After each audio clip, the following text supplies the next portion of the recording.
we've covered the three parts of a function: the function name, the argument list, and the return value. Let's now take a look at how we can create our own custom functions that contain all of these parts. Let's start by creating a function that mimics PHP's count function. You would never do this in a real application, but mimicking a simple function like count is a good way to get an understanding of how it all works. To define a new function, you'll use PHP's function command in your code. You then specify the name of the function you want to create. Let's call this one mimic count. After the function name, you type an open parenthesis followed by the argument list. Our function will receive one argument, an array that we want to count.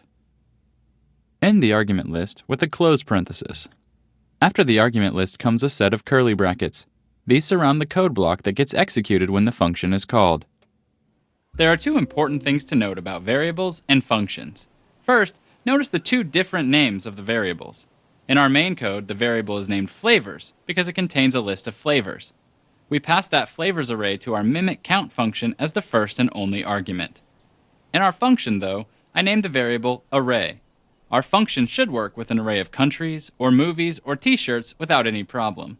When we call the function from our code, we pass in the value of our flavors array. The function will take that value and load it into a working variable called array that we can use in our function.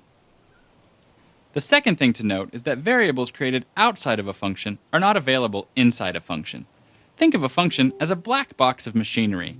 You pass some values into the function does some work on them, and then it spits out a return value. Your main code can't see any of the variables inside the function, and the function can't see any of the variables in your main code. The function can only work with the arguments your code passes in, and your code can only work with the value the function returns. Let's now write the code for this function. Let's write a for each loop that loops through all the elements in the array.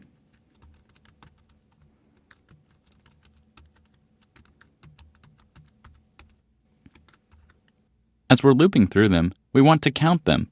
Let's create a variable before the for each loop that sets the count to 0.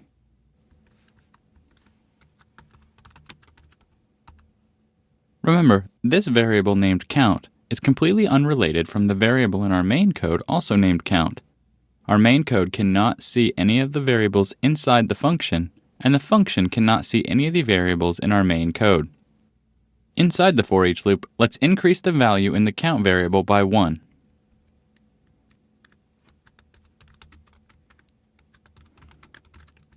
After the for each loop, we should have the count of all the elements in the array. Now that we've counted them, we need to return that count to the main code. We can pass that value back to the main code with PHP's return command.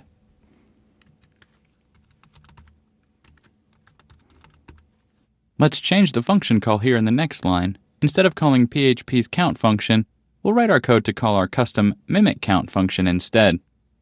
Our main code passes in the flavors array to this mimic count function. The mimic count function receives the value and loads it into a working variable named array. It then loops through all the elements in the array, counting them, and returns the count back to the main code. Our main code then puts that return value into a variable called count and then displays it to the screen.